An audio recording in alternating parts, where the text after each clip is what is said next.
Dreaming of a better home? Ace Hardware has you covered. Quality tools, expert help, and everything you need to bring your vision to life. Seasonal allergies can make you feel miserable. Choose Once Daily Allegra for long-lasting, non-drowsy allergy relief, so you could feel more like yourself. Introducing the all-new Infiniti Q70L, a unique blend of sporting luxury, innovative technology, and exhilarating performance.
What? Jesus Christ.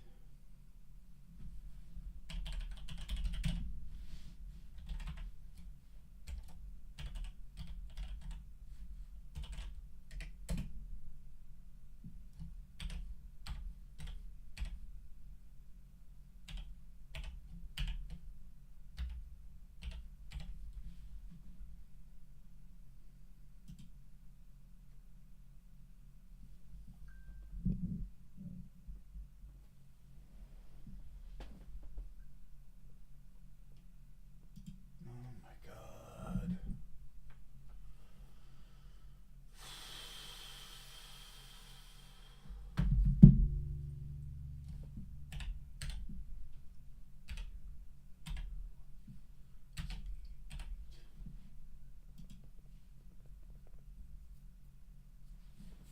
What a pain in the ass.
All right, if all is going well, I should be streaming on both the tubes and TikTok. I guess we'll just find out. Oh, let's see. We'll put the chat windows over here. A little disorganized today, so Bear with me.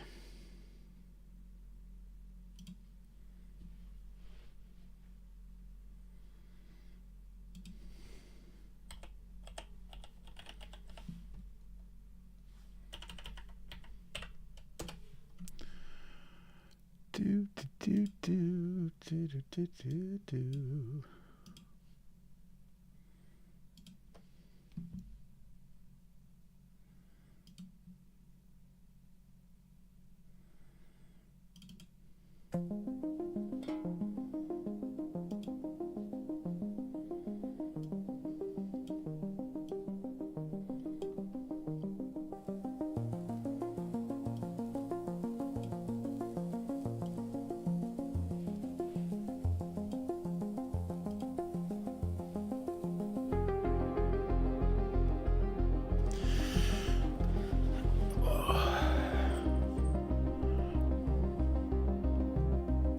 Turn this down just a little bit.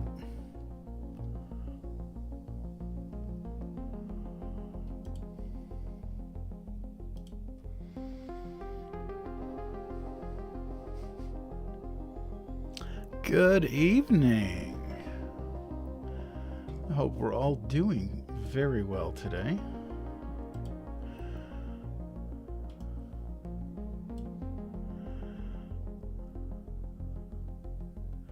Kind of experimenting a little bit today.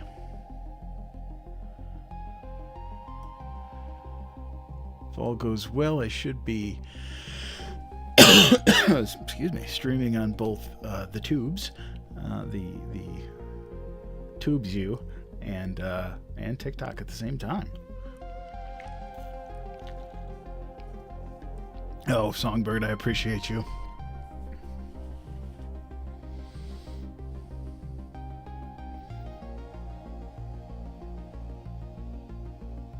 Just gonna give some people some time to filter in here.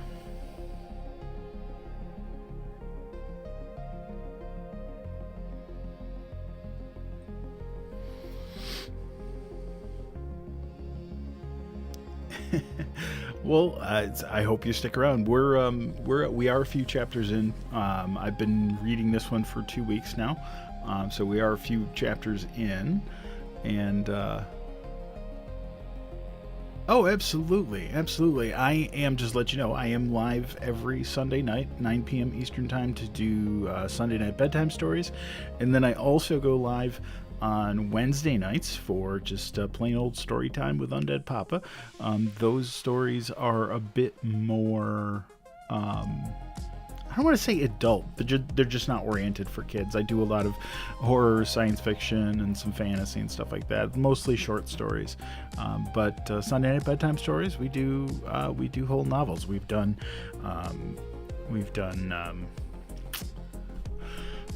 so much that my brain can't remember. We've done Wind of the Willows, Phantom Tollbooth. We did A Christmas Carol over a couple Sundays before Christmas. So read a lot of fun stuff, and the feedback that I get is pretty cool. So I'm pretty happy with it. So I'm glad you found me. Just giving people some time to filter in.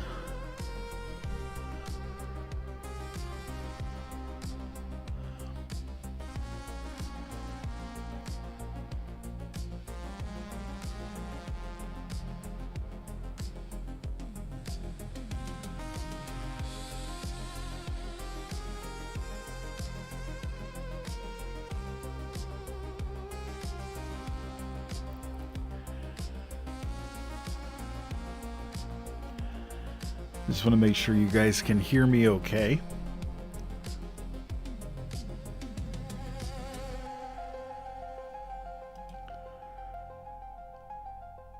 So like I said, this week is going to be music is louder than me. Okay. Yeah.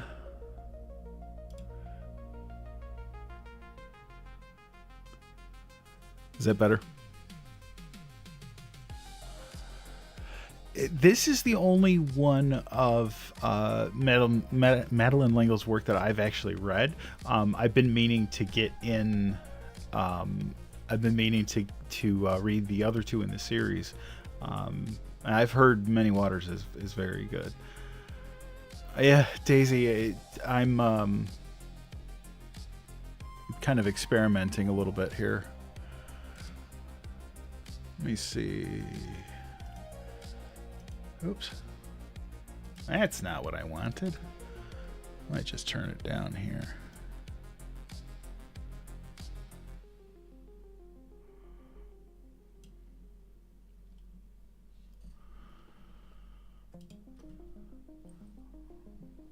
Okay.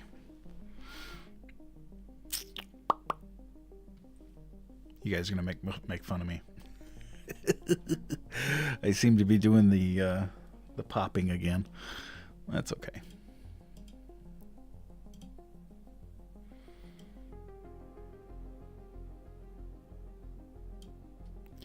Yeah, I'm experimenting with. Well, thank you. Experimenting with streaming on both YouTube and TikTok at the same time, just to have some fun. But I will be turning the music off once I start reading, like I always do. So I give people a couple more minutes to filter in. I really, really appreciate everybody coming in tonight and spending some time with me. It's what makes doing this worthwhile. For anyone that's new, I do this every Sunday night, 9 p.m. It's Sunday night story time, or Sunday night bedtime stories. And then I also stream on Wednesday nights, doing just a straight up story time with UndeadPapa. Those are generally not geared towards children. They're I try to keep my Sundays family friendly. And Wednesdays, you are very welcome. I'm glad you're here. Wednesdays is all usually short stories. I delve into some horror, some science fiction, and some other fun stuff. So, but it's not necessarily meant for children. But tonight, I always encourage people to. Yeah, I kind of was going for. I was kind of going for something that sounded a little Stranger Things, but yeah, I can definitely see the Art Bell connection. Gotta love Art Bell.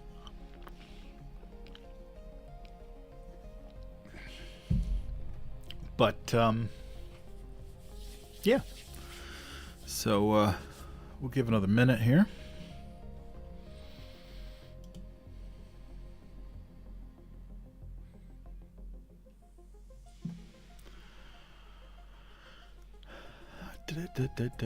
Now we are continuing on with A Wrinkle in Time tonight.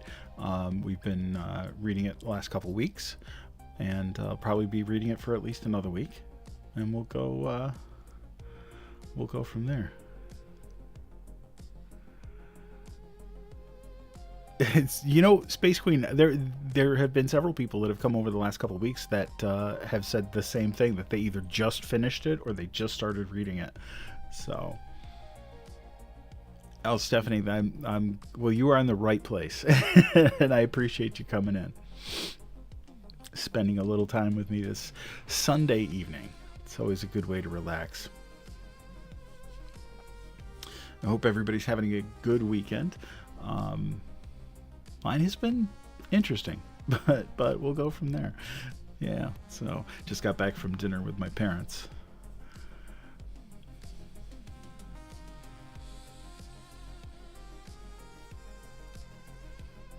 That's right. Today, tomorrow here in the U.S. is a holiday. That's right. Which means I don't have to take my daughter to college tomorrow. Wow, there are 45 of y'all in here. Well, I really appreciate you guys. I'm going to be started here in a couple of minutes. And I really appreciate you guys coming in here to hang out with me for a couple of hours tonight. I will be on until about till a little after 11 probably. But you stay as long as you like. That is entirely up to you. I just appreciate that you are here. I appreciate the likes and the follows and the shares. The gifts are wonderful as well, though They are appreciated, but not required in any way. I do use the... I don't sell any books. I actually... I am a professional audiobook narrator. I've done 5 in the last 6 months. I've got another one coming up that I got to finish. But I also do some commercial narration and a little bit of voice acting here and there. But I don't sell books myself.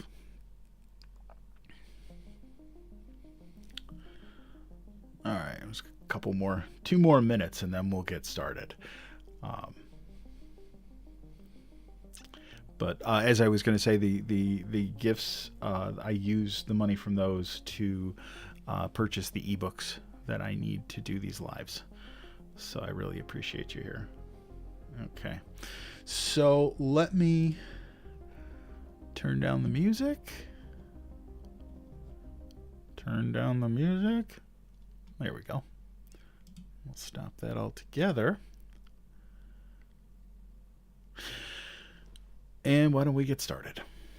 So, relax, sit back, grab yourself a warm beverage, and whatever else you need.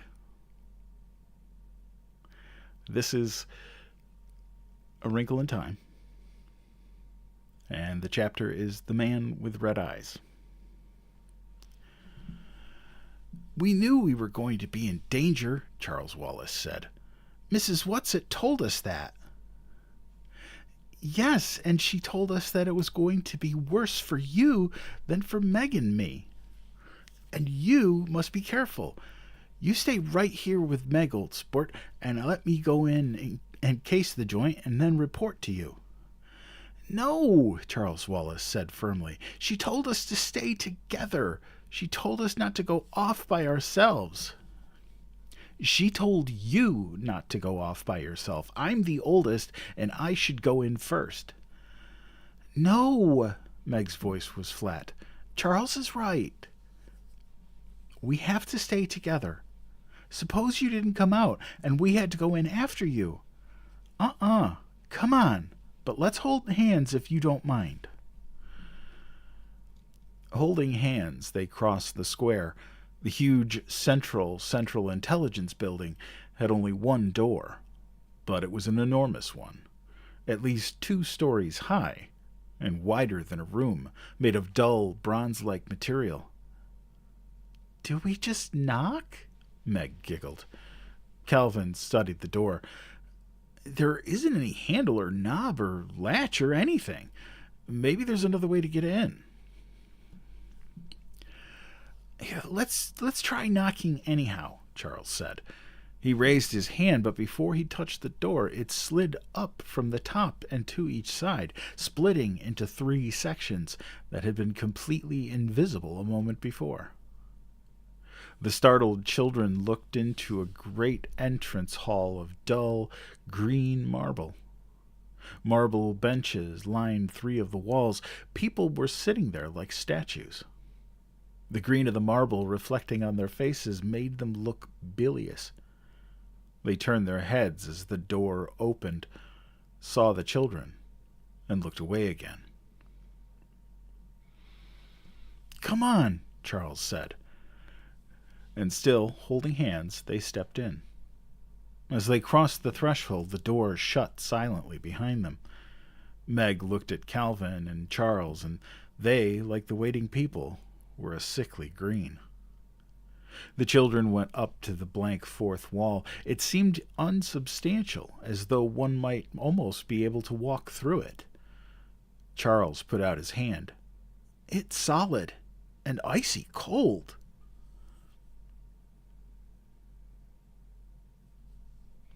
Calvin touched it too. "Ugh."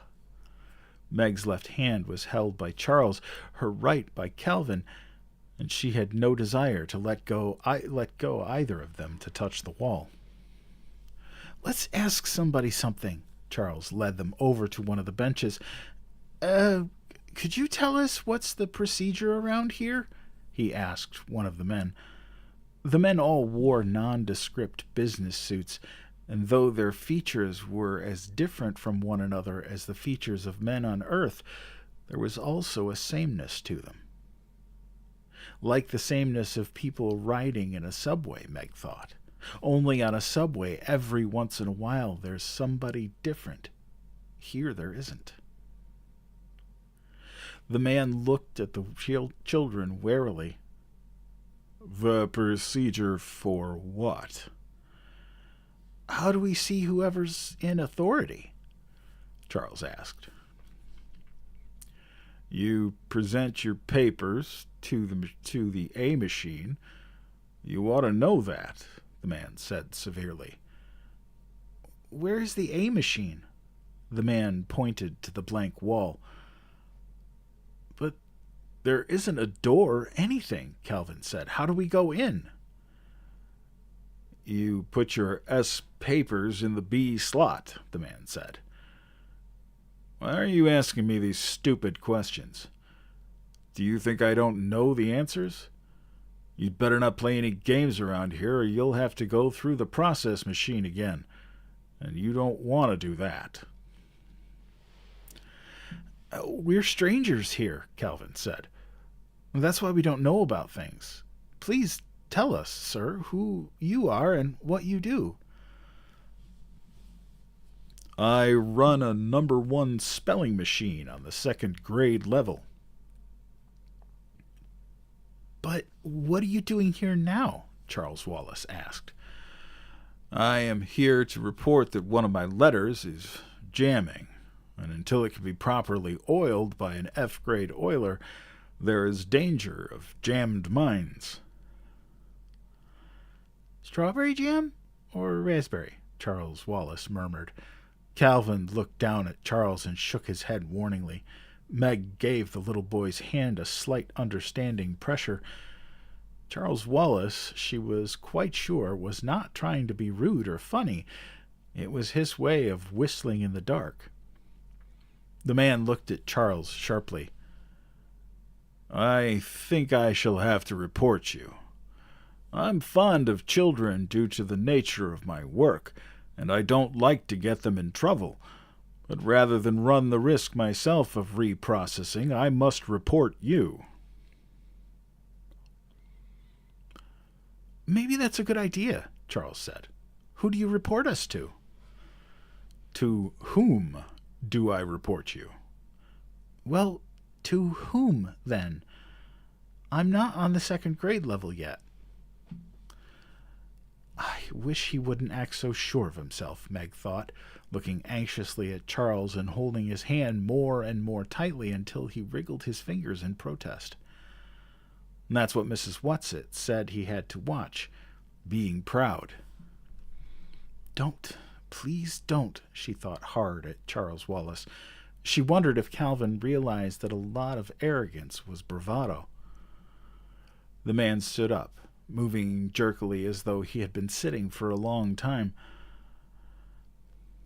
I hope he isn't too hard on you, he murmured as he led the children toward the empty 4th wall. But I've been reprocessed once, and that was more than enough. And I don't want to get sent to IT. I've never been sent to IT, and I can't risk having that happen. There was IT again. What was this IT? The man took from his pocket a folder filled with papers of every color. He shuffled through them carefully, finally withdrawing one. I've had several reports to make lately. I shall have to ask for a requisition for more A21 cards. He took the card and put it against the wall. It slid through the marble as though it were being sucked in and disappeared. You may be detained for a few days, the man said, but I'm sure they won't be too hard on you because of your youth. Just relax and don't fight, and it will be all much easier for you. He went back to his seat, leaving the children standing and staring at the blank wall. And suddenly, the wall was no longer there, and they were looking into an enormous room lined with machines. They were not unlike the great computing machines Meg had seen in her science books, and that she knew her father sometimes worked on. Some did not seem to be in use. In others, lights were flickering on and off. In one machine, a long tape was being eaten. In another, a series of dashes were being punched. Several white-robed attendants were moving about, tending the machines. If they saw the children, they gave no sign. Calvin muttered something. "What?" Meg asked him. "There is nothing to fear except fear itself," Calvin said. "I'm quoting, like Mrs. Who. Meg, I'm scared stiff." "So am I." Meg held his hand more tightly. "Come on." They stepped into the room with the machines. In spite of the enormous width of the room, it was even longer than it was wide. Perspective made the long rows of machines seem almost to meet. The children walked down the center of the room, keeping as far from the machines as possible. "Though I don't suppose they're radioactive or anything," Charles Wallace said, "or that they're going to reach out and grab us and chew us up." After they had walked for what seemed like miles, they could see that the enormous room did have an end, and that at the end there was something. Charles Wallace said suddenly, and his voice held panic, Don't let go my hands. Hold me tight. He's trying to get at me." "Who?" Meg squeaked. "I don't know, but he's trying to get in at me. I can feel him." "Let's go back." Calvin started to pull away. "No," Charles Wallace said. "I have to go on. We have to make decisions, and we can't make them if they're based on fear." His voice sounded old and strange and remote. Meg, clasping his small hand tightly, could feel it sweating in hers. As they approached the end of the room, their steps slowed.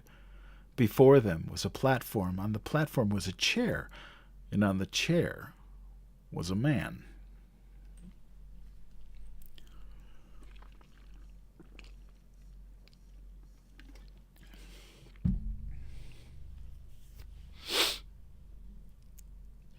What there was about him that seemed to contain all the coldness and darkness they had felt as they plunged through the black thing on their way to this planet.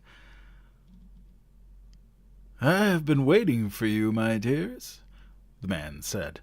His voice was kind and gentle, not at all the cold and frightening voice Meg had expected. It took her a moment to realize that though the voice came from the man, he had not opened his mouth or moved his lips at all, that no real words had been spoken to fall upon her ears, that he had somehow communicated directly into their brains. "But how does it happen that there are 3 of you?" the man asked. Charles Wallace spoke with harsh boldness, but Meg could feel him trembling. Calvin just came along for the ride." "Oh, he did he?" For a moment there was a sharpness to the voice that spoke inside their minds. Then it relaxed and became soothing again. "I hope that it has been a pleasant one so far." "Very educational," Charles Wallace said. "Let Calvin speak for himself," the man ordered. Calvin growled, his lips tight, his body rigid. "I have nothing to say." Meg stared at the man in horrified fascination. His eyes were bright and had a reddish glow. Above his head was a light, and it glowed in the same manner as the eyes, pulsing, throbbing in steady rhythm. Charles Wallace shut his eyes tightly. "Close your eyes," he said to Meg and Calvin. "Don't look at the light.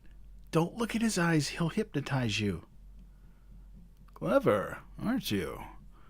Focusing your eyes would, of course, help," the soothing voice went on. But there are other ways, my little man. Oh, yes, there are other ways. If you try it on me, I shall kick you, Charles Wallace said. It was the first time Meg had ever heard Charles Wallace suggesting violence. Oh, will you? Indeed, my little man. The thought was tolerant, amused, but 4 men in dark smocks appeared and flanked the children. Now, my dears, the words continued, I shall of course have no need of recourse to violence, but I thought perhaps it would save you pain if I showed you at once that it would do you no good to try to oppose me. You see, what you will soon realize is that there is no need to fight me. Not only is there no need, but you will not have the slightest desire to do so. For why should you wish to fight someone who is here only to save you pain and trouble? For you, as well as the rest of all the happy, useful people on this planet, I, in my own strength, am willing to assume all the pain, all the responsibility, all the burdens of thought and decision. We will make our own decisions, thank you, Charles Wallace said. But of course, and our decisions will be one, yours and mine. Don't you see how much better, how much easier for you that is? Let me show you. Let us say the multiplication table together. No, Charles Wallace said. Once 1 is 1, once 2 is 2, once 3 is 3.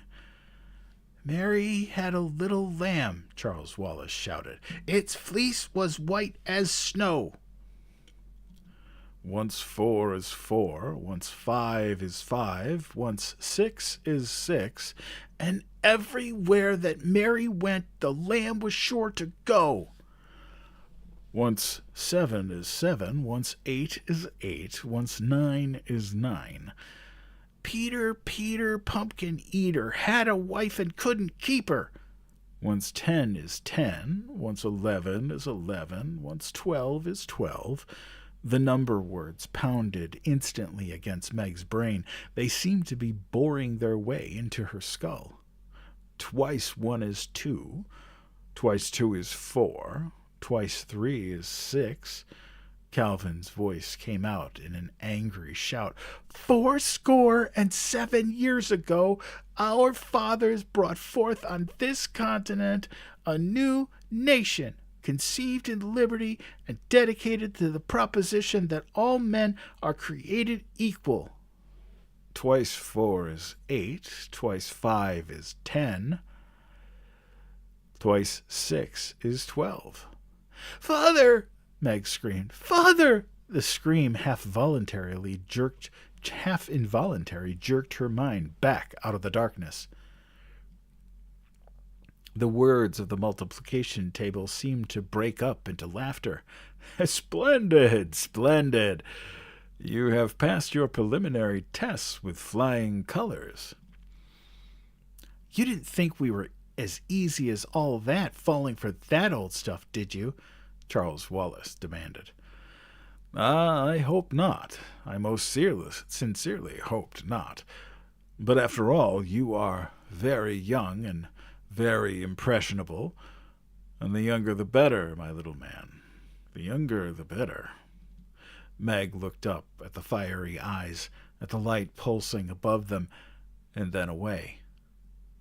She tried looking at the mouth, at the thin, almost colorless lips, and this was more possible, even though she had to look obliquely, so that she was not sure exactly what the face really looked like, whether it was young or old, cruel or kind, human or alien.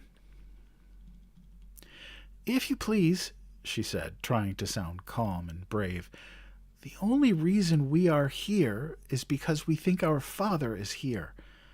Can you tell us where to find him? Ah, your father. There seemed to be a great chortling of delight. Ah, yes, your father. It is not can I, young lady, but will I. Will you, then? That depends on a number of things. Why do you want your father? Didn't you ever have a father yourself? Meg demanded. You don't want him for a reason. You want him because he's your father. Oh, but he hasn't been acting very like a father lately, has he? Abandoning his wife and his 4 little children to go gallivanting off on wild adventures of his own. He was working for the government. He'd never have left us otherwise, and we want to see him, please, right now. My, but the little miss is impatient. Patience, patience, young lady. Meg did not tell the man or the chair that patience was not one of her virtues.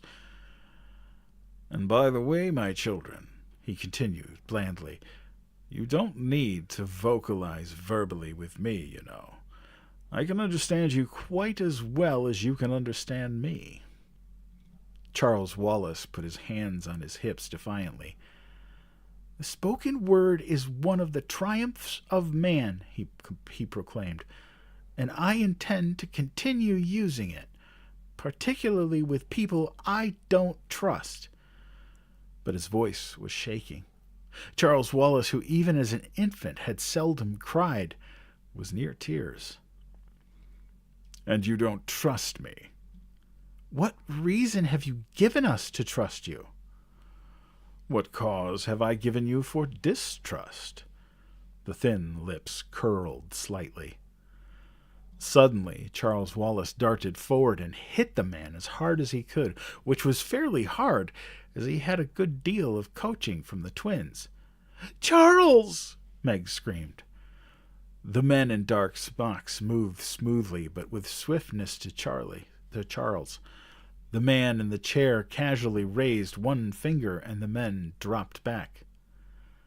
"Hold it!" Calvin whispered, and together he and Meg darted forward and grabbed Charles Wallace, pulling him back from the platform. The man gave a wince, and the thought of his voice was a little breathless, as though Charles Wallace's punch had succeeded in winding him. "May I ask why you did that?" "Because you aren't you," Charles Wallace said. "I'm not sure what you are, but you," he pointed to the man on the chair, "aren't what's talking to us. I'm sorry if I hurt you. I didn't think you were real. I thought perhaps you were a robot, because I don't feel anything coming directly from you. I'm not sure where it's coming from, but it's coming through you. It isn't you." "Pretty smart, aren't you?" the thought asked, and Meg had an uncomfortable feeling that she detected a snarl. "It's not that I'm smart," Charles Wallace said, and again Meg could feel the palm of his hand sweating inside hers. "Try to find out who I am, then," the thought probed. "I have been trying," Charles Wallace said, his voice high and troubled. "Oh, look into my eyes. Look deep within them, and I will tell you." Charles Wallace looked quickly at Meg and Calvin, and then said, as though to himself, "I have to," and focused his clear blue eyes on the red ones of the man in the chair. Meg looked not at the man but at her brother. After a moment it seemed that his eyes were no longer focusing. The pupils grew smaller and smaller, as though he were looking as though he were looking intensely into an intensely bright light. Man, my brain is going faster than my mouth.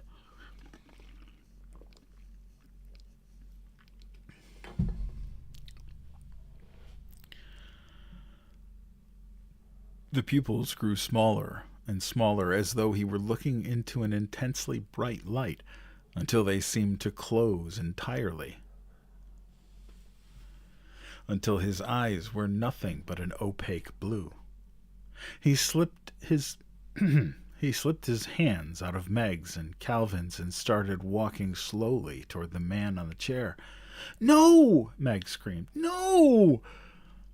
But Charles Wallace continued his slow walk forward, and she knew that he had not hurt her. "No!" she screamed again and ran after him. With her inefficient flying tackle, she ran after him. Yeah, okay. With her inefficient flying tackle, she landed on him. She was so much larger than he that he fell sprawling, hitting his head a sharp crack against the marble floor. She knelt by him, sobbing. After a moment of lying there as though he had been knocked out by the blow, he opened his eyes, shook his head, and sat up. Slowly, the pupils of his eyes dilated until they were back to normal, and the blood came back to his white cheeks. The man on the chair spoke directly into Meg's mind, and now there was a distinct menace to the words. "I am not pleased," he said to her. "I could very easily lose patience with you, and that, for your information, young lady, would not be good for your father. If you have the slightest desire to see your father again, you had better cooperate." Meg reacted as she sometimes reacted to Mr. Jenkins at school. She scowled down at the ground in sullen fury. "It might help if you gave us something to eat," she complained. "We're all starved. If you're going to be horrible to us, you might as well give us full stomachs first." Again, the thoughts coming to her broke into laughter. "Isn't she the funny girl, though? It's lucky for you that you amuse me, my dear, or I shouldn't be so easy on you.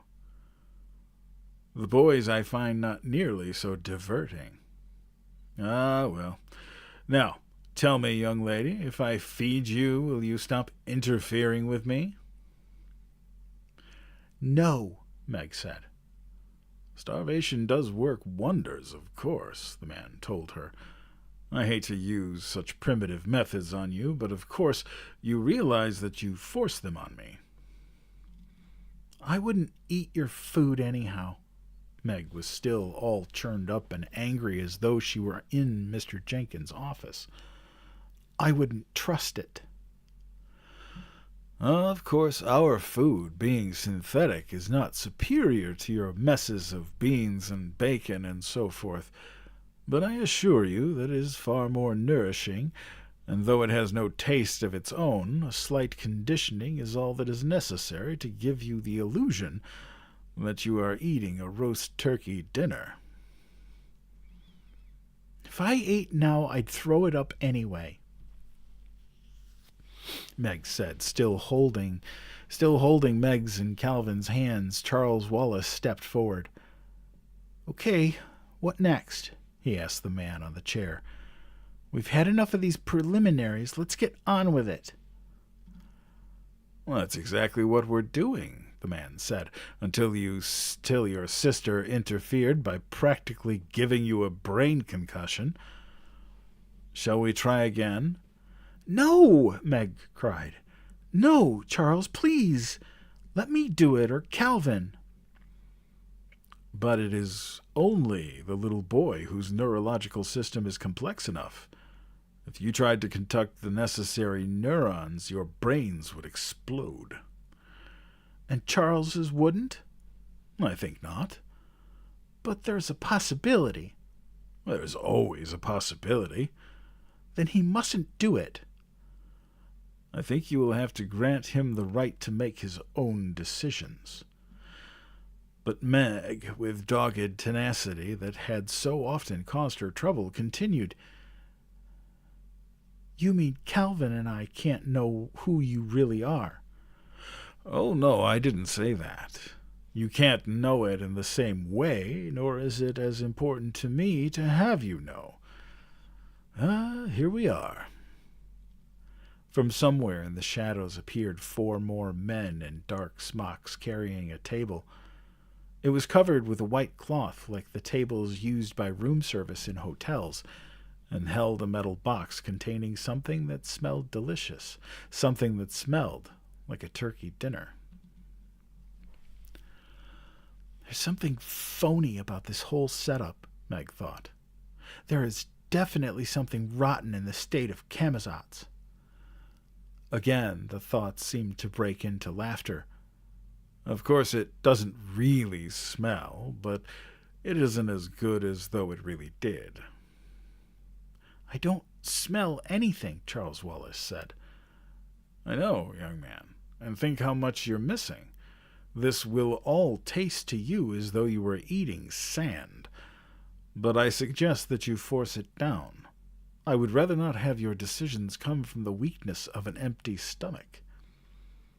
The table was set up in front of them, and the dark-smocked men heaped their plates with turkey and dressing and mashed potatoes and gravy and little green peas with big yellow blobs of butter melting in them, and cranberries and sweet potatoes topped with gooey browned marshmallows and olives and celery and rosebud radishes. Meg felt her stomach rumbling loudly. The saliva came to her mouth. "Oh, Jiminy," Calvin mumbled. Chairs appeared, and the 4 men who had provided the feast slid back into the shadows. Charles Wallace freed his hands from Meg and Calvin and plunked himself down on one of the chairs. "Come on," he said. "If it's poisoned, it's poisoned, but I don't think it is." Calvin sat down. Meg continued to stand indecisively.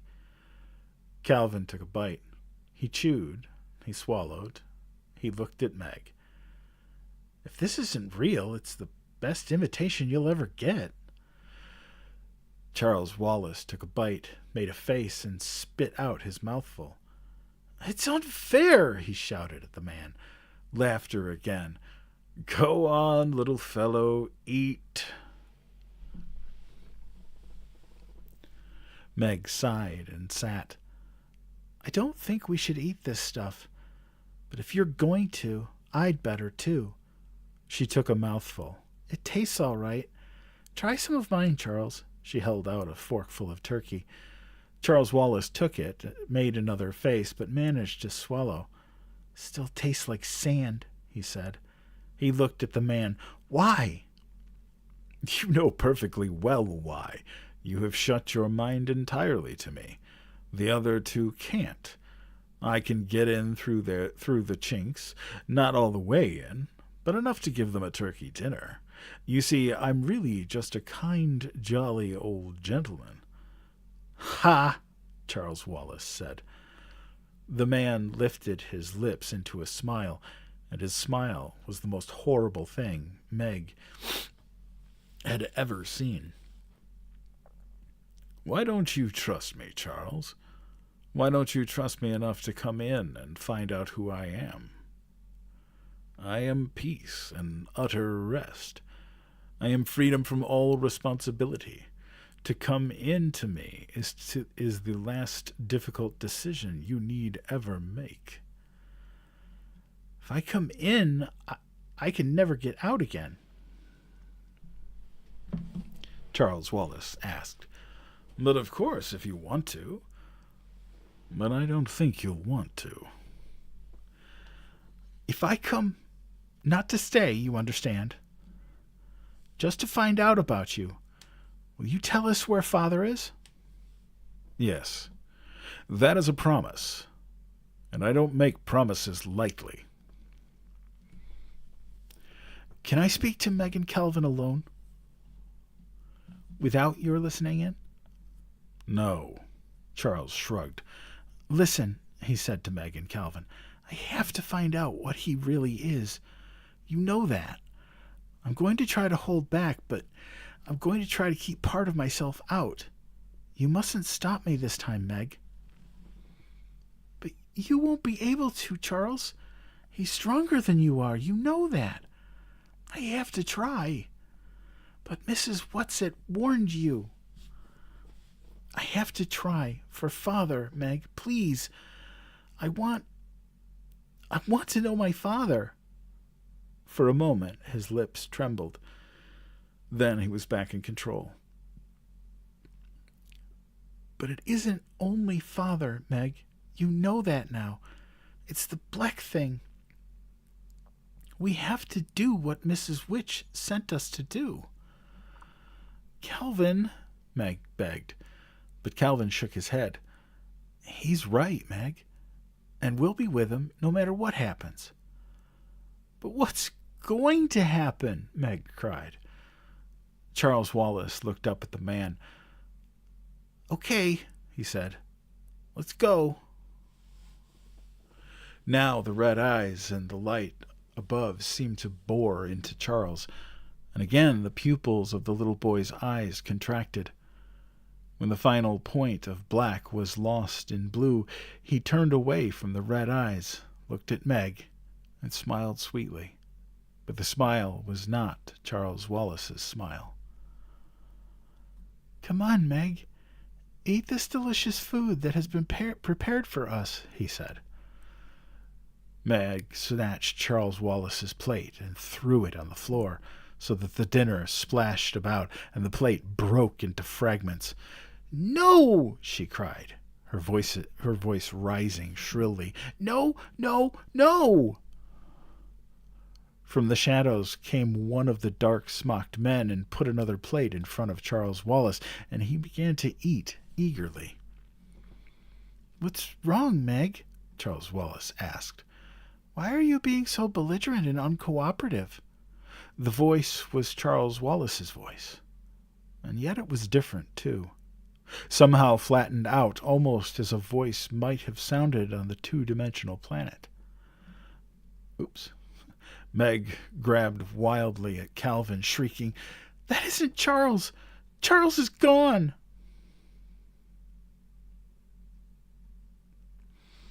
Okay, that was the end of that chapter. Are we all enjoying?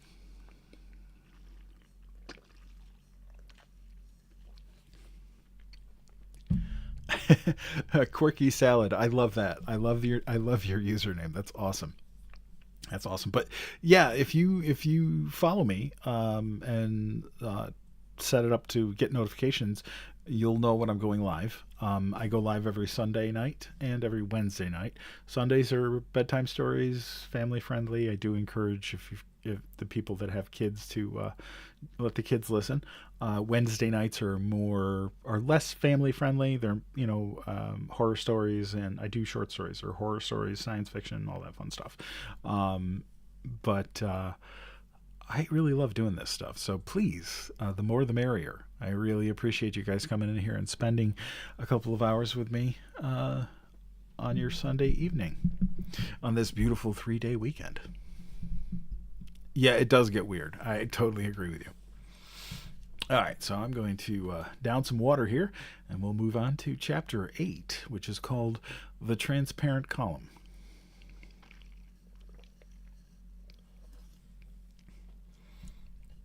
Just because I'm experimenting with dual streaming on YouTube and TikTok, is the sound been all right?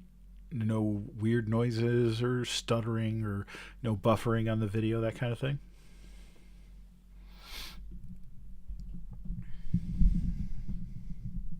I'm glad you did too. I'm always happy when someone joins in. I'm glad you found me. Awesome. Thank you. I appreciate it. Absolutely no one has watched the stream over on the other side, so oh well. But anyway, okay, so I am going to continue on.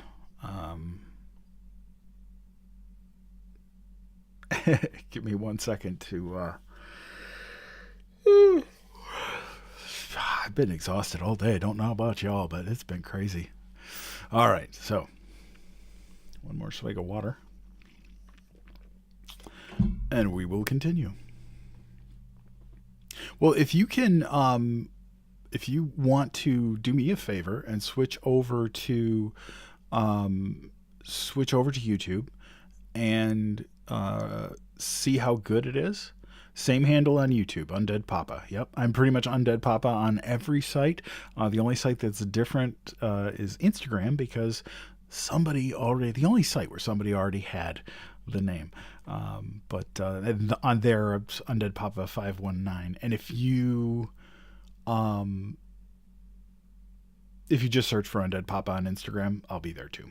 So, but yeah, if one of you wants to go over and check my live stream on YouTube and report back, that would be a huge help for me, because I just want to see if it's working. So, all right, let us continue. The transparent column.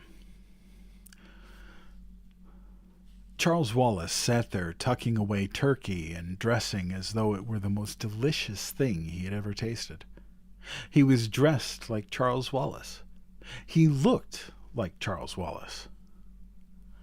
He had the same sandy brown hair, the same face that had not yet lost its baby roundness. Only the eyes were different. For the black was still... Oh my goodness. My apologies. For the black was still swallowed up in blue, but it was far more than this that made Meg feel that Charles Wallace was gone. That the little boy in his place was only a copy of Charles Wallace, only a doll. She fought down a sob. "Where is he?" she demanded of the man with the red eyes. "What have you done with him? Where's Charles Wallace?" "But my dear child, you are hysterical," the man thought at her. "He is right there, before you, well and happy."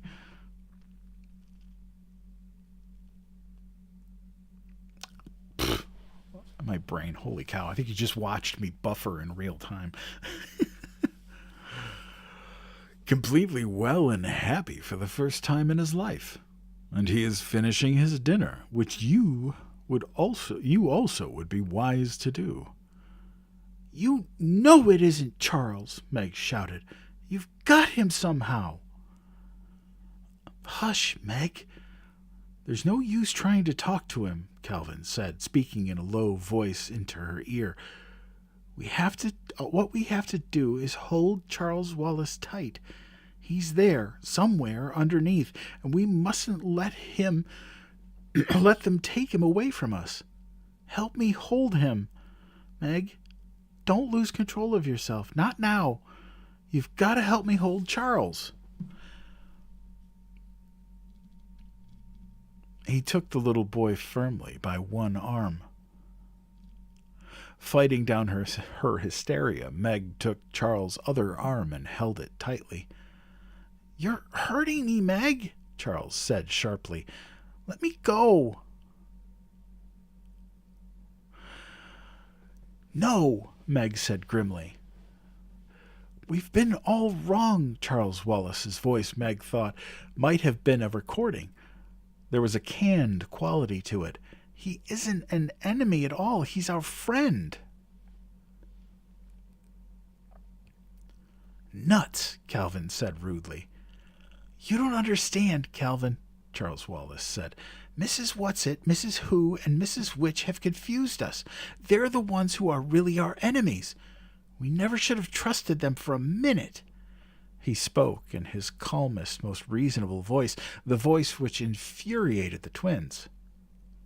He seemed to be looking directly at Calvin as he spoke, and yet Meg was sure that the bland blue eyes could not see, and that something else, was looking at Calvin through Charles.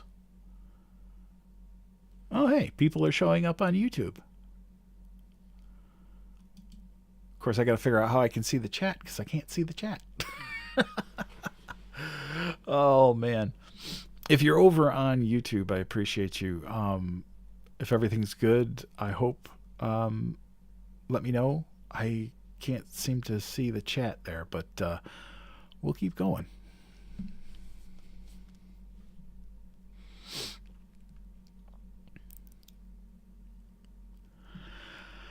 He seemed to be looking directly at Calvin as he spoke, and yet Meg was sure that the bland blue eyes could not see, and that something else was looking at Calvin through Charles.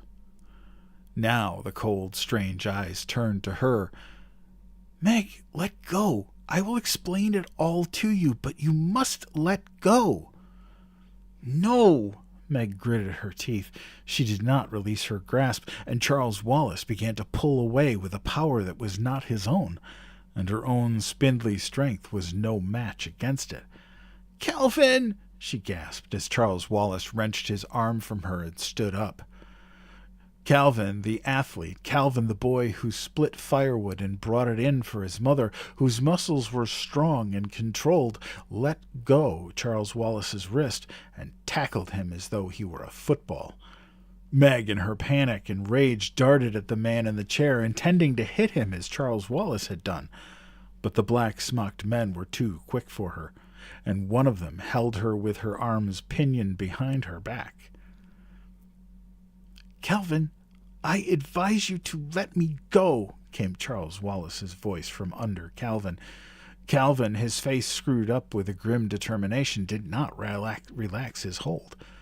The man with red eyes nodded, and 3 of the men moved in on Calvin. At least it took 3 of them. He pried them loose and held him as Meg was being held. "Mrs. What's-it?" Meg called despairingly. "Oh, Mrs. What's-it!"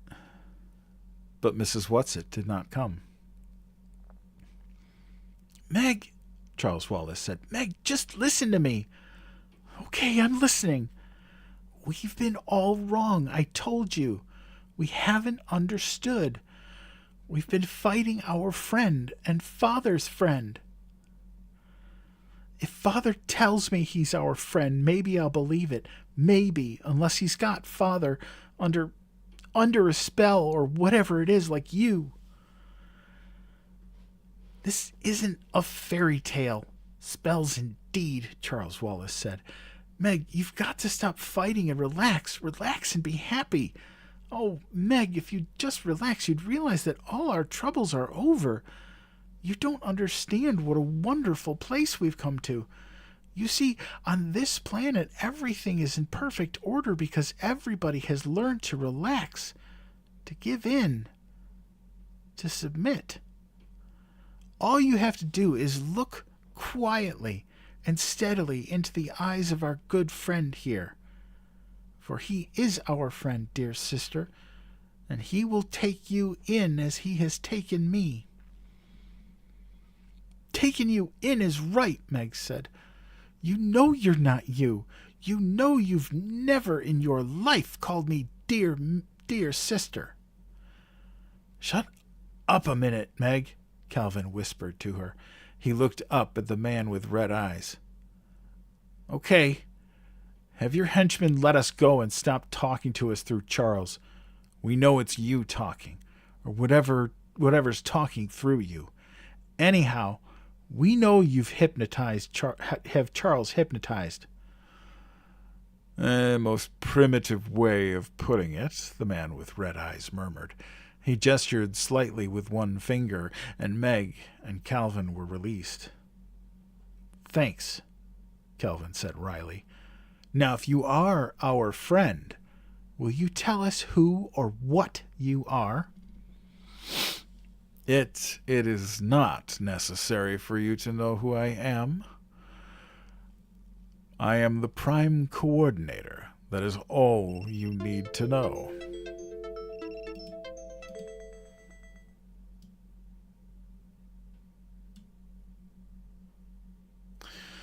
Sorry about that. TikTok has me, it's always like an hour into the stream. It stops me and makes me do this little stupid puzzle piece thing. It says, "We don't detect activity." I'm like hell you do.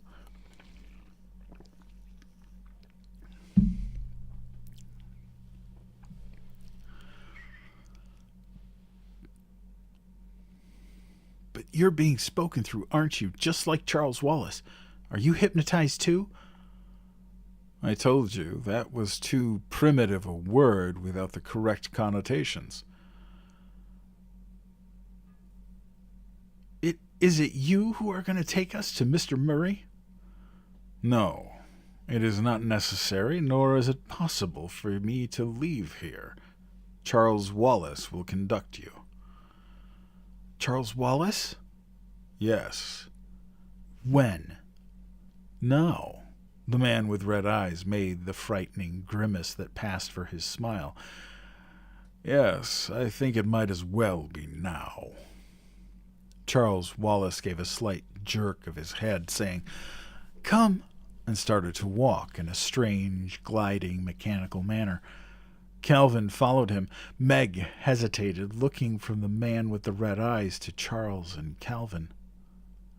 She wanted to reach out, to grab Calvin's hand, but it seemed that ever since they had begun their journeyings, she had been looking for a hand to hold, so she stuffed her fists into her pockets and walked along behind the two boys. "I've got to be brave," she said to herself. "I will be." They moved down a long, white, and seemingly endless corridor.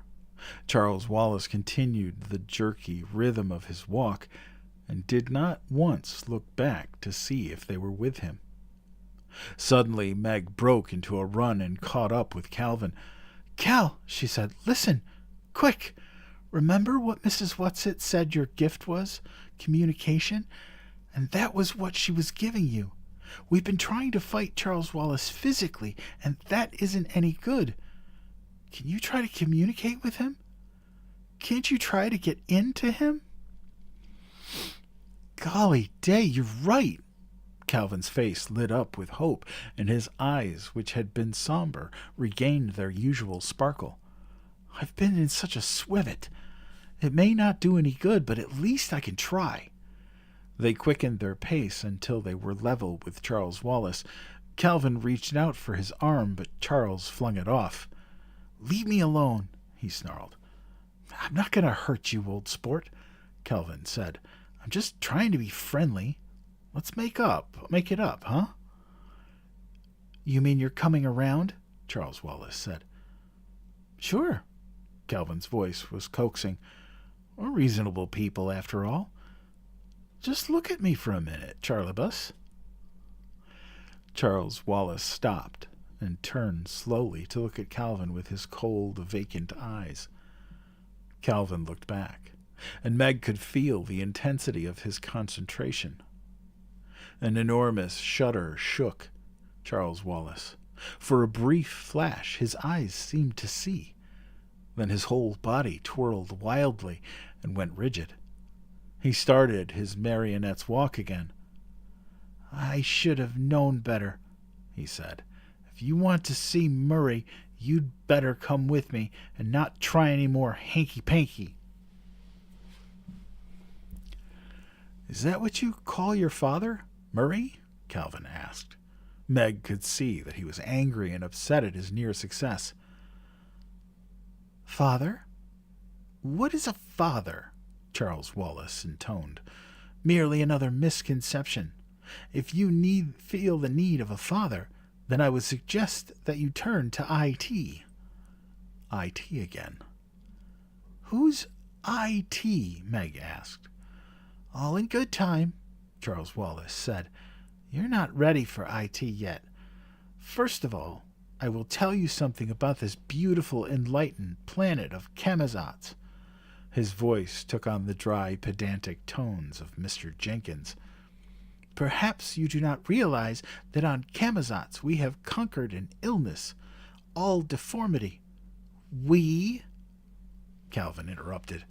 Charles continued as though he had not heard, and of course he hadn't, Meg thought.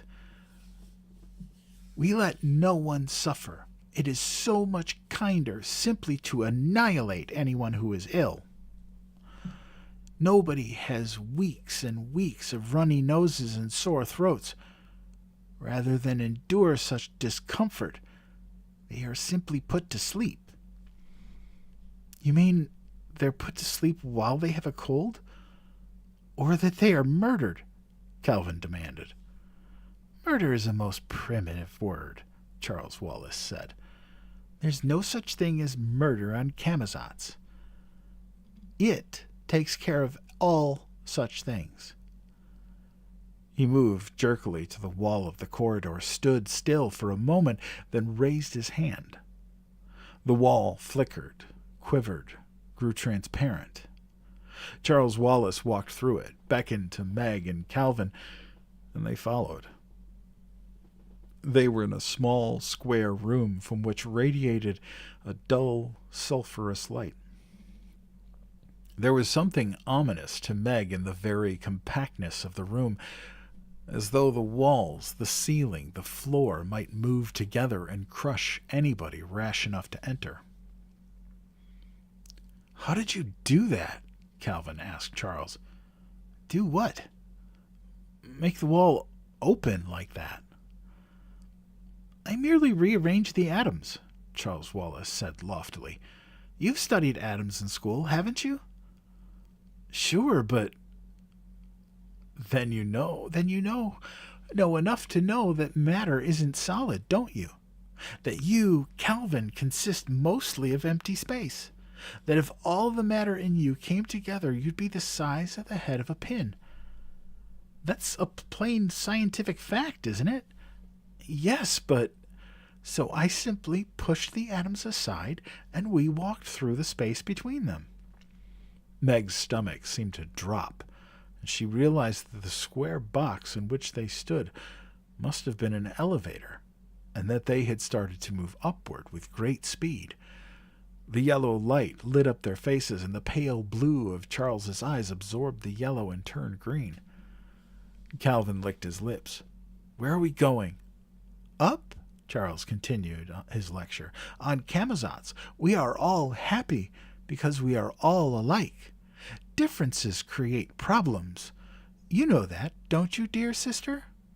No, Meg said. Oh, yes, you do. You've seen it at home how true it is. You know that the reason you're not happy at school because you're different. I'm different, and I'm happy, Calvin said. But you pretend that you aren't different. I'm different, and I like being different. Calvin's voice was unnaturally loud. Maybe I don't like being different, Meg said. But I don't want to be like everybody else, either. Charles Wallace raised his hand, and the motion of the square box ceased, and one of the walls seemed to disappear. Charles stepped out, Meg and Calvin following him, Calvin just barely making it before the wall came into being again, and they could no longer see where the opening had been. You wanted Calvin to get left behind, didn't you? I am merely trying to teach you to stay on your toes. I warn you, if you have any more trouble from either of you, I shall have to take you to it. As the word it fell from Charles's lips, again Meg felt as though she had been touched by something slimy and horrible. So what is this it? She asked. You might call it the boss. Then Charles Wallace giggled, a giggle that was the most sinister sound Meg had ever heard. It sometimes calls itself the happiest sadist. Meg spoke coldly to cover her fear. I don't know what you're talking about. That's sadist, not saddest. You know? Charles Wallace said, and giggled again. Lots of people don't pronounce it correctly. Well, I don't care, Meg said defiantly. I don't ever want to see it, and that's that. Charles Wallace's strange, monotonous voice ground against her ears. Meg, you're supposed to have some mind. Why do you think we have wars at home? Why do you think people get confused and unhappy? Because they all live their own separate individual lives. I've been trying to explain to you in the simplest possible way that on Camazotz, individuals have been done away with. Camazotz is one mind. It's it.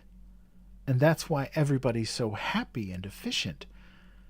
That's what old witches like Mrs. Whatsit don't want to have happen at home. She's not a witch, Meg interrupted.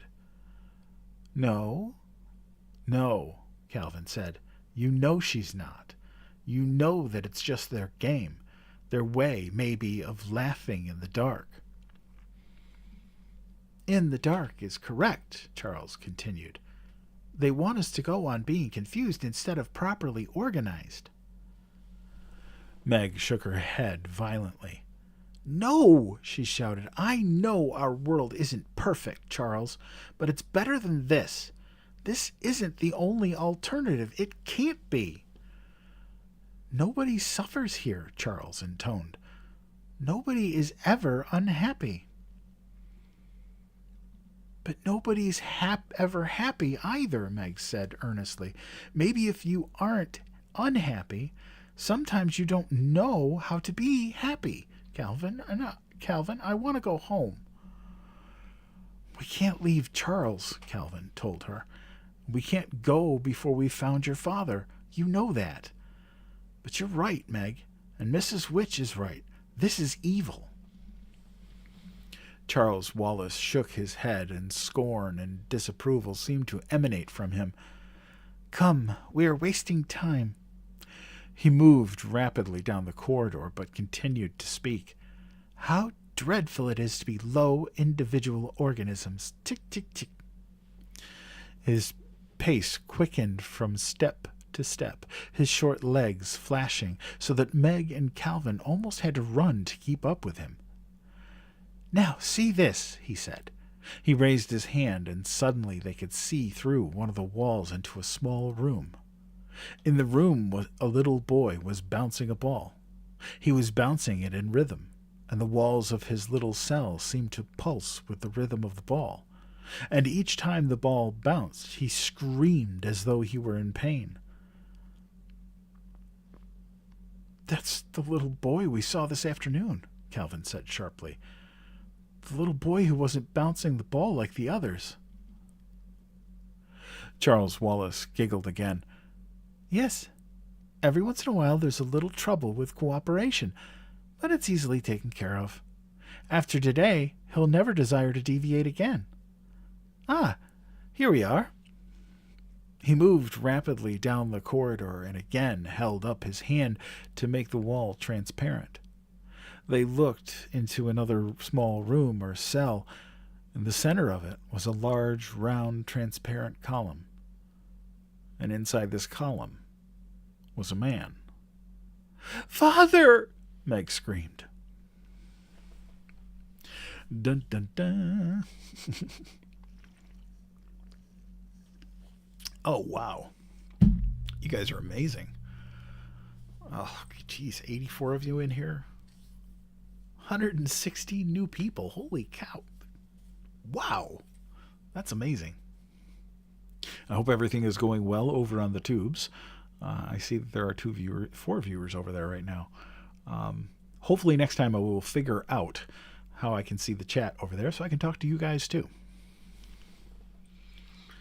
Well, Leslie, I'm glad you're here. From what I've seen, it's a lot of people's favorite book.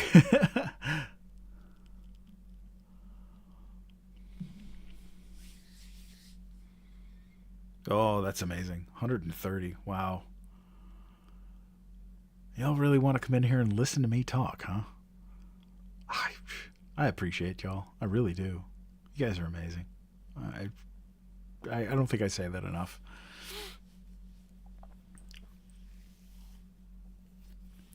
Well, we just finished chapter 8, and we are on to chapter 9, which is titled It.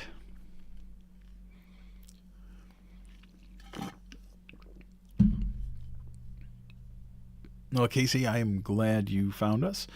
I do this every Sunday night.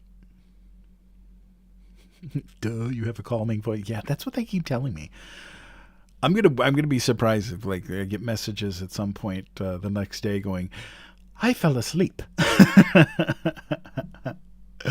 So yes, Sunday fun day, and I can go a little longer tonight if we have to, because tomorrow I don't have to work. Well, I don't have to work any day because I'm unemployed currently. So go figure. But anyway, let's continue. This is chapter 9. It is titled It. Meg rushed at the man imprisoned in the column, but as she reached what seemed to be the open door, she was hurled back as though she had crashed into a brick wall. Calvin caught her. It's just transparent like glass this time, he told her. We can't go through it. Meg was so sick and dizzy from the impact that she could not answer. For a moment she was afraid that she would throw up or faint. Charles Wallace laughed again. The laugh was not his own, and it was this that saved her. For once more anger overcame her pain and fear. Charles Wallace, her own real dear Charles Wallace, never laughed at her when she hurt herself. Instead, his arms would go quickly around her neck, and he would press his soft cheek against hers in loving comfort. But the demon Charles Wallace snickered. She turned away from him and looked again at the man in the column. "Oh, Father," she whispered longingly, but the man in the column did not move to look at her. The horn-rimmed glasses, which always seemed so much a part of him, were gone, and the expression of his eyes was turned inward as though he were deep in thought. He had grown a beard, and the silky brown was shot with gray. His hair, too, had not been cut. It wasn't just the overlong hair of the man in the snapshot at Cape Canaveral. It was pushed back from his high forehead and fell softly almost to his shoulders, so that he looked like someone in another century, or a shipwrecked sailor. But there was no question, despite the change in him, that he was her father, her own beloved father. "My, he looks like a mess, doesn't he?" Charles Wallace said and sniggered. Meg swung on him with sick rage. "Charles, that's Father! Father!" "So what?" Meg turned away from him and held out her arms to the man in the column. "He doesn't see us, Meg," Calvin said gently. "Why? Why?" "I think it's sort of like those little peepholes they have in apartments and the front doors," Calvin explained. "You know, from inside you can look through and see everything, and from outside you can't see anything at all. We can see him, but he can't see us." "Charles," Meg pleaded, "let me into Father." "Why?" Charles asked placidly. Meg remembered that when they were in the room with the man with the red eyes, she had knocked Charles Wallace back into himself when she tackled him, and his head cracked the floor. So she hurled herself at him, but before she could reach him, his fist shot out and punched her hard in the stomach. She gasped for breath. Sickly, she turned away from her brother, back to the transparent wall. There was the cell. There was the column with her father inside. Although she could see him, although she was almost close enough to touch him, he seemed further away than he had ever been when she had pointed him out to Calvin in the picture on the piano. He stood there as though frozen in a column of ice, an expression of suffering and endurance on his face that pierced into her heart like an arrow. "You say you want to help, Father," Charles Wallace's voice came from behind her, with no emotion whatsoever. "Yes, don't you?" Meg demanded, swinging around and glaring at him. "But of course, that is why we're here." "Then what do we do?" Meg tried to keep the franticness out of her voice, trying to sound as drained of feeling as Charles, but nevertheless ending on a squeak. You must do as I have done and go into it, Charles said. No! I can see you don't really want to save Father. How will my being a zombie save Father? You will just have to take my word for it, Margaret, came the cold, flat voice from Charles Wallace. It wants you, and it will get you. Don't forget that I, too, am part of it now. You know I wouldn't have done it if it weren't the right thing to do. Calvin, Meg asked in agony, will it really save Father? But Calvin was paying no attention to her. He seemed to be concentrating with all his power on Charles Wallace. He stared into the pale blue that was all that was left of Charles Wallace's eyes. And for thou wast a spirit too delicate to act her earthly and abhorred commands, she did confine thee into a cloven pine, he whispered. And Meg recognized Mrs. Who's words to him. For a moment, Charles Wallace seemed to listen, then he shrugged and turned away. Calvin followed him, trying to keep his eyes focused on Charles's. If you want a witch, Charles, he said, it's the witch, not Our Lady's. Good thing I had the Tempest at school this year, isn't it, Charles? It was the witch who put Ariel in the cloven pine, wasn't it? Charles Wallace's voice seemed to come from a great distance. Stop staring at me! Breathing quickly with excitement, Calvin continued to pin Charles Wallace with his stare. You're like Ariel in the cloven pine, Charles, and I can let you out. Look at me, Charles. Come back to us. Again the shudder went through Charles Wallace. Calvin's intense voice hit at him. Come back, Charles. Come back to us. Again, Charles shuddered. And then it was as though an invisible hand had smacked against his chest and knocked him to the ground, and the stare with which Calvin had held him was broken. Charles sat there on the floor of the corridor, whimpering, not a small boy's sound, but a fearful animal noise. Calvin, Meg turned to him, clasping her hands intensively. Try to get to Father. Calvin shook his head.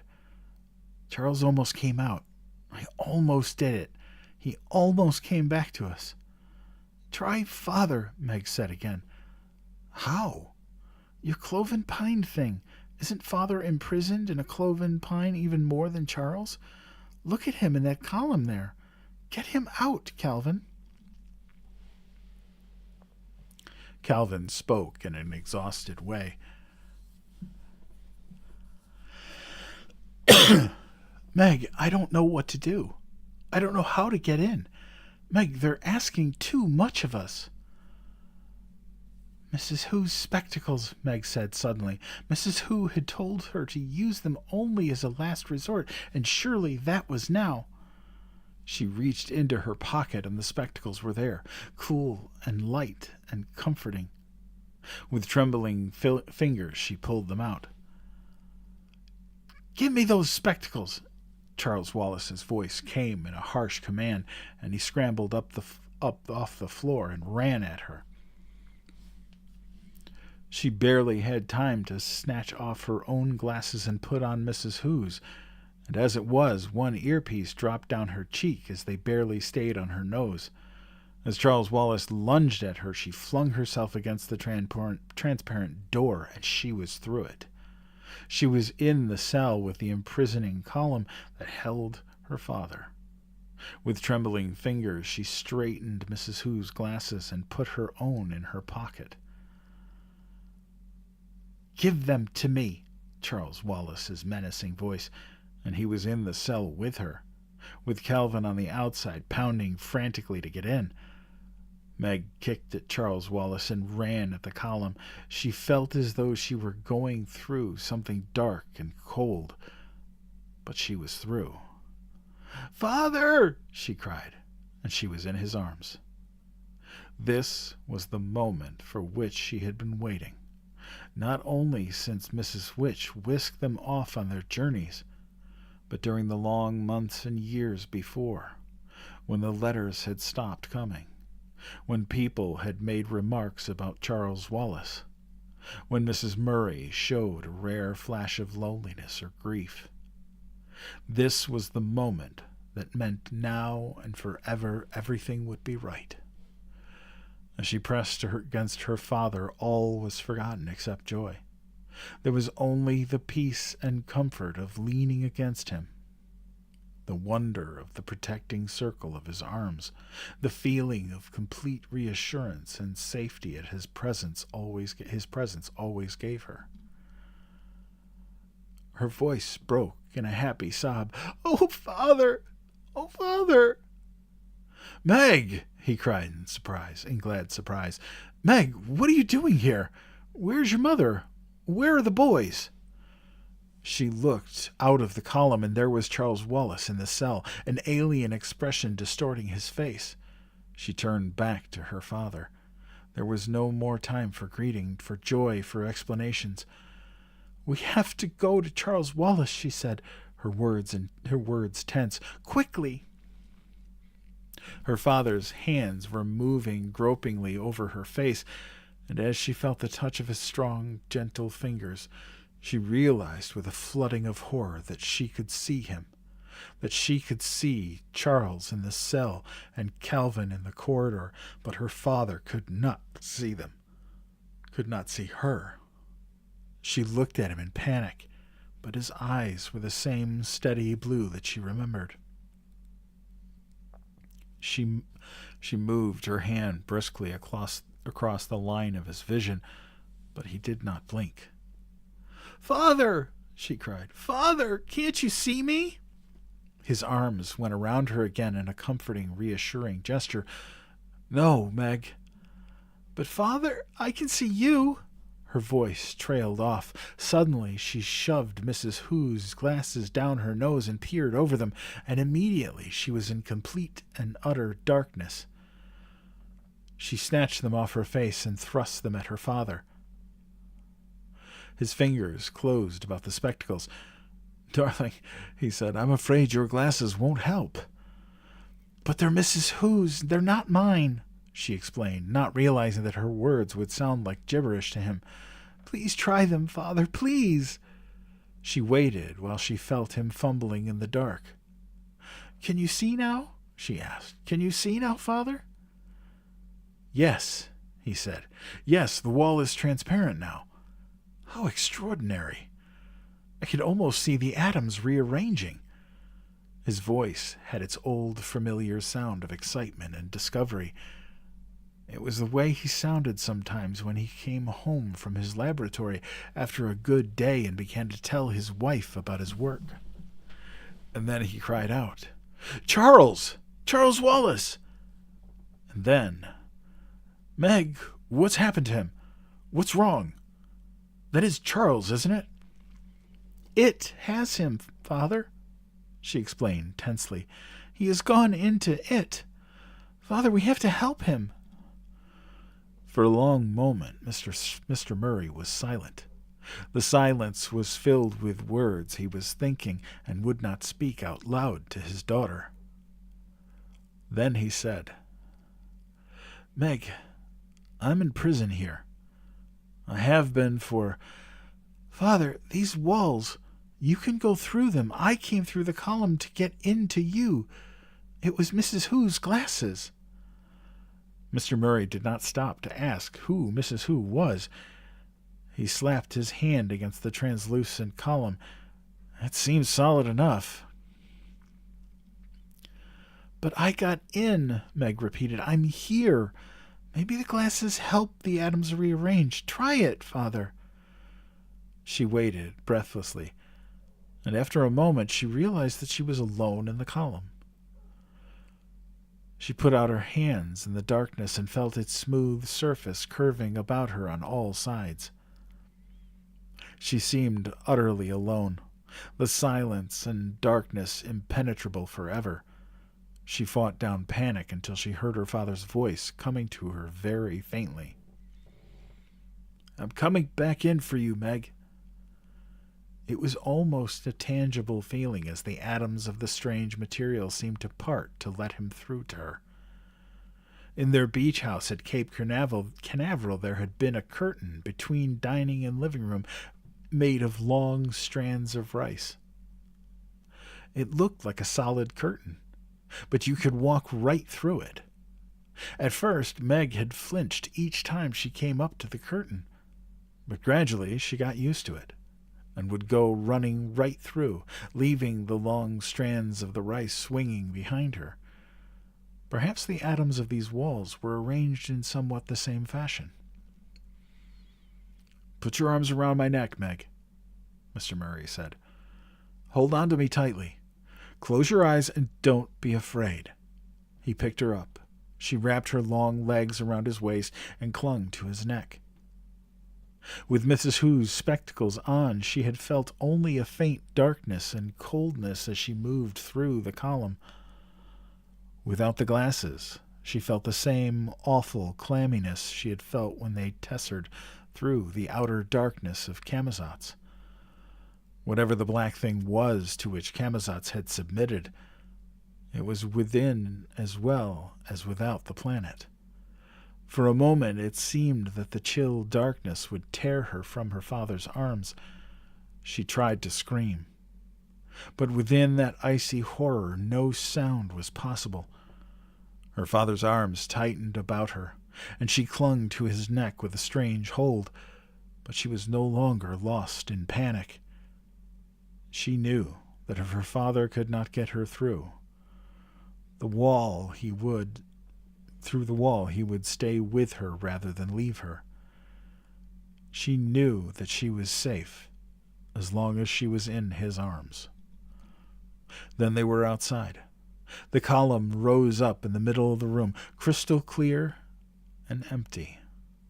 Meg blinked at the blurred figures of Charles and her father and wondered why they did not clear. Then she grabbed her own glasses out of her pocket and put them on, and her myopic eyes were able to focus. Charles Wallace was tapping one foot impatiently against the floor. "It is not pleased," he said. "It is not pleased at all." Mr. Murray released Meg and knelt in front of the little boy. "Charles," his voice was tender. "Charles Wallace." "What do you want?" "I'm your father, Charles. Look at me." The pale blue eyes seemed to focus on Mr. Murray's face. "Hi, Pop," came an insolent voice. "That isn't Charles," Meg cried. "Oh, Father, Charles isn't like that. It has him." "Yes," Mr. Murray sounded tired. "I see." He held his arms out. "Charles, come here." "Father will make it all right," Meg thought. "Everything will be all right now." Charles did not move toward the outstretched arms. He stood a few feet away from his father, and he did not look at him. "Look at me," Mr. Murray commanded. "No." Mr. Murray's voice became harsh. "When you speak to me, you will say no, Father, or no, sir." "Come off it, Pop," came the cold voice from Charles Wallace. Charles Wallace, who, outside Camazotz, had been strange, had been different, but never rude. "You're not the boss around here." Meg could see Calvin pounding again on the glass. "Calvin," she called. "He can't hear you," Charles said. He made a horrible face at Calvin, and then he thumbed his nose. "Who's Calvin?" Mr. Murray asked. He's Meg started, but Charles Wallace cut her short. You'll have to defer your explanations. Let's go. Go where? To it. No, Mr. Murray said. You can't take Meg there. Oh, can't I? No, you cannot. You're my son, Charles, and I'm afraid you will have to do as I say. But he isn't, Charles, Meg cried with anguish. Why didn't her father understand? Charles is nothing like that, Father. You know he's nothing like that. He was only a baby when I left, Mr. Murray said heavily. Father, it's it, talking through Charles. It isn't Charles. He's bewitched. Fairy tales again, Charles said. You know it, Father? Meg asked. Yes. Have you seen it? Yes, Meg. Again, his voice sounded exhausted. Yes, I have. He turned to Charles. You know she wouldn't be able to hold out. Exactly, Charles said. Father, you can't talk to him as though he were Charles. Ask Calvin. Calvin will tell you. Come along, Charles Wallace said. We must go. He held up his hand carelessly and walked out of the cell, and there was nothing for Meg and Mr. Murray to do but follow. As they stepped into the corridor, Meg caught at her father's sleeve. Calvin, here's Father. Calvin turned anxiously toward them. His freckles and his hair stood out brilliantly against his white face. Make your introductions later, Charles Wallace said. It does not like to be kept waiting. He walked down the corridor. His gait seemed to get more jerky with each step. The others followed, walking rapidly to keep up. Does your father know about the Mrs. W's? Calvin asked. There hasn't been time for anything. Everything's awful. Despair settled like a stone in the pit of Meg's stomach. She had been so certain the moment she had found her father everything would be all right. Everything would be settled. All the problems would be taken out of her hands. She would no longer be responsible for anything. And instead of this happy and unexpected outcome, they seemed to be encountering all kinds of new troubles. He doesn't understand about Charles, she whispered to Calvin, looking unhappily at her father's back as he walked behind the little boy. Where are we going? Calvin asked. To it. Calvin, I don't want to go. I can't. She stopped, but Charles continued his jerky pace. We can't leave Charles, Calvin said. They wouldn't like it.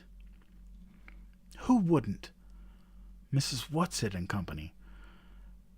But they've betrayed us. They brought us here to this terrible place and abandoned us. Calvin looked at her in surprise. You sit down and give up if you like, he said. I'm sticking with Charles. He ran to keep up with Charles Wallace and Mr. Murray. I didn't mean... Meg started and pounded after them. Just as she caught up with them, Charles Wallace stopped and raised his hand, and there was the elevator again. Its yellow light, sinister. Meg felt her stomach jerk as the swift descent began. They were silent until the motion stopped. Silent as they followed Charles Wallace through long corridors and out into the street. The Central Intelligence Building loomed up, stark and angular, behind them. Do something, Meg implored her father silently. Do something. Help. Save us. They turned a corner, and at the end of the street was a strange, dome-like building. Its walls glowed with a flicker of violet flame. Its silvery roof pulsed with ominous light. The light was neither warm nor cold, but it seemed to reach out and touch them. This, Meg was sure, must be where it was waiting for them. They moved down the street, more slowly now, and as they came closer to the domed building, the violet flickering seemed to reach out, to envelop them, to suck them in. They were inside.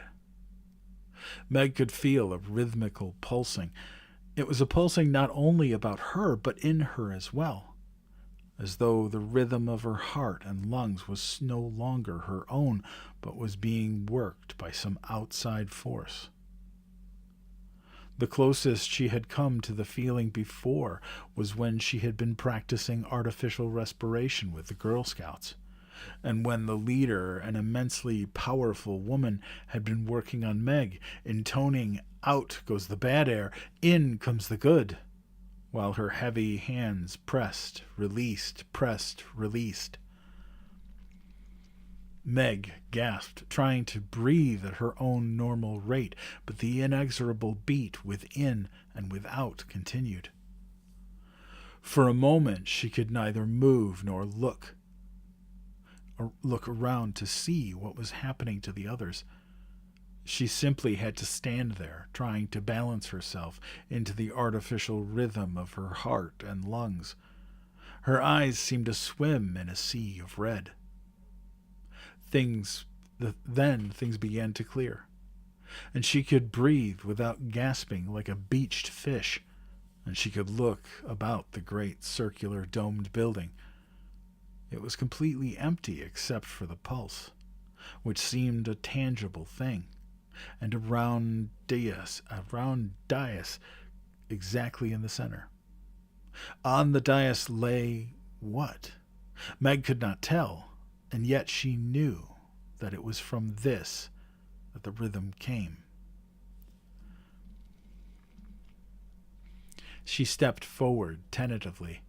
She felt that she was beyond fear now. Charles Wallace was no longer Charles Wallace. Her father had been found, but he had not made everything all right. Instead, everything was worse than ever. And her adored father was bearded and thin and white and not omnipotent after all. No matter what happened next, things could be no more terrible or frightening than they already were. Oh, couldn't they? As she continued to step slowly forward, at last she realized that the thing on the dais was a brain. A disembodied brain. An oversized brain, just larger than normal to be completely revolting and terrifying. A living brain. A brain that pulsed and quivered, that seized and commanded. No wonder the brain was called It. It was the most horrible, the most repellent thing she had ever seen. Far more nauseating than anything she had ever imagined with her conscious mind, or that had ever tormented her in her most terrible nightmares.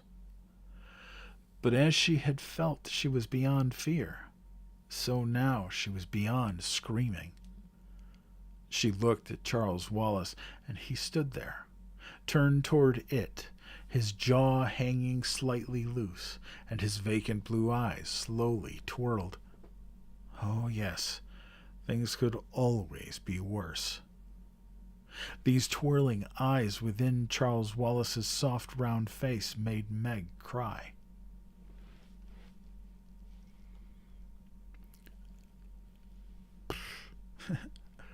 These soft, twirling eyes within Charles Wallace's soft, round face made Meg icy cold inside and out.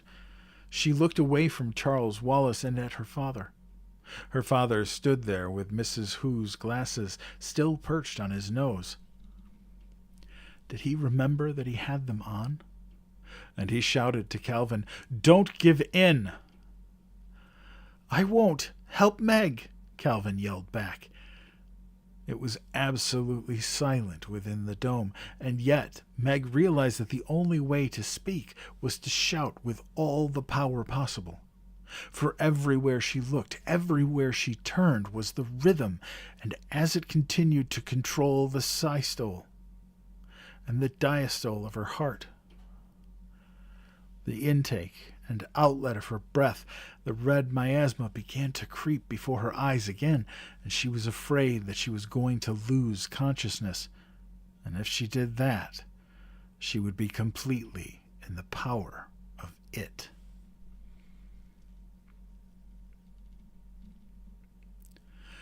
Mrs. Watson had said, "Meg, I give you your faults." What were her greatest faults? Anger, impatience, stubbornness? Yes, it was to her faults that she turned to save herself now.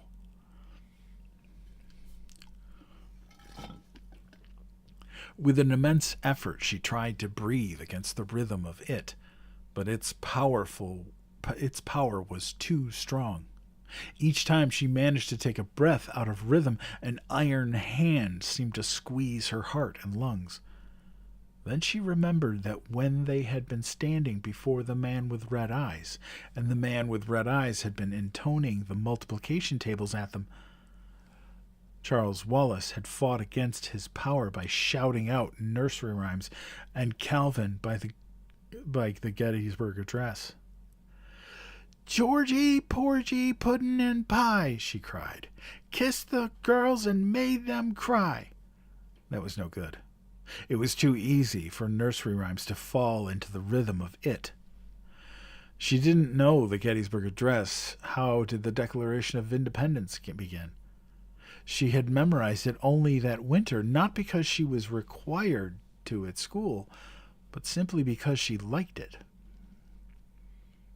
"We hold these truths to be self-evident," she shouted, "that all men are created equal, that they are endowed by their Creator with certain unalienable rights, that among these are life, liberty, and the pursuit of happiness." As she cried out the words, she felt a mind moving in her own. She felt it seizing, squeezing her brain.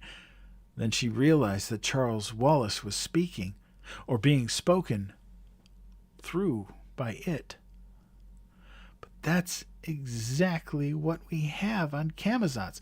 Complete equality. Everybody exactly alike. For a moment her brain reeled with confusion. Then came a moment of blazing truth. "No!" she cried triumphantly. "Like and equal are not the same thing at all." "Good girl, Meg," her father shouted at her. But Charles Wallace continued as though there had been no interruption. "In Camazotz, all are equal. In Camazotz, everybody is the same as everybody else."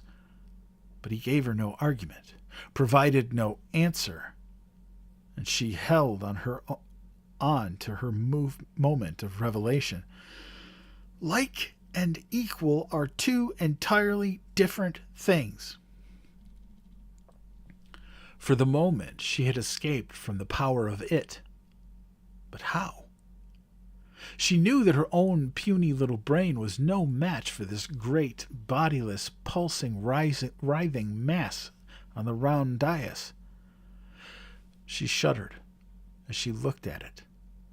In the lab at school, there was a human brain preserved in formaldehyde, and the seniors preparing for college had to take it out and look at it and study it.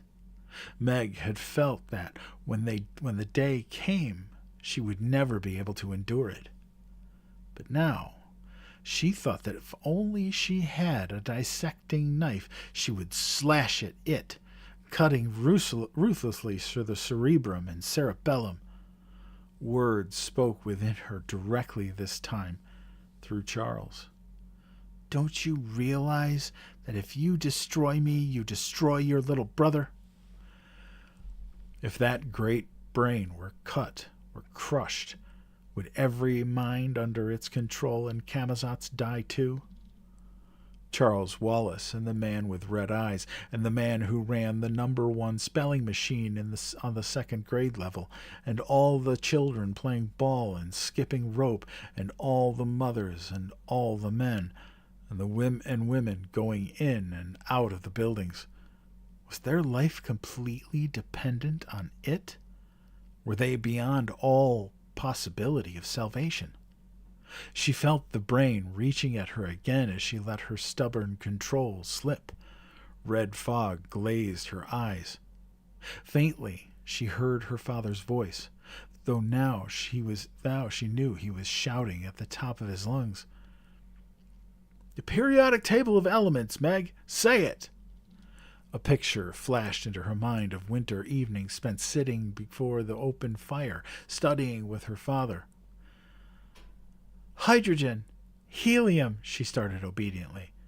Keep them in their proper atomic order. What next? She knew it. Yes, lithium, beryllium, boron, carbon, nitrogen, oxygen, fluorine. She shouted the words at her father, turned away from it. Neon, sodium, magnesium, aluminum, silicon, phosphorus. "Too rhythmical," her father shouted. "What's the square root of 5? For a moment she was able to concentrate. Rack your brains yourself, Meg. Don't let it rack them. "The square root of 5 is 2.236, she cried triumphantly, "because 2.236 times 2.236 equals 5. "What's the square root of 7? "The square root of 7 is—" She broke off. She wasn't holding out. It was getting at her, and she couldn't concentrate, not even on math. And soon she too would be absorbed in it. Would be an it. "Tesser, sir," she heard Calvin's voice through the red darkness. "Tesser!" She felt her father grab her by the wrist. There was a terrible jerk that seemed to break every bone in her body. Then the dark nothing of tessering. If tessering with Mrs. Whatsit, Mrs. Who, and Mrs. Which had been a strange and fearful experience, it was nothing like tessering with her father. After all, Mrs. Which was experienced at it, and Mr. Murray, how did he know anything about it at all? Meg felt that she was being torn apart by a whirlwind. She was lost in an agony of pain that finally dissolved into the darkness of complete unconsciousness. Whew! Well. So, this is where we're going to call it for this evening. We will be back next Sunday, and the chapter that we are going to be starting with then is Absolute Zero. We may actually finish the book next week. We are actually at 73% finished according to the program that I'm using. I actually do, Mary Beth. I am a professional audiobook narrator and voice actor, and so I thank you, Songbird. I appreciate you. And I do this every Sunday. Sunday night bedtime stories. It's all family-friendly stuff, and I encourage anyone with kids to sit and listen and enjoy the stories, whether they're for yourself or for someone else. I also do a live on Wednesday nights at 9 p.m. Eastern Standard Time. I do the same. It's the same time every week as it is on Sundays. That live is a little different. That one I titled it Storytime with UndeadPapa. And I'm glad I relaxed you. I appreciate that. And Wednesday is more short stories. There was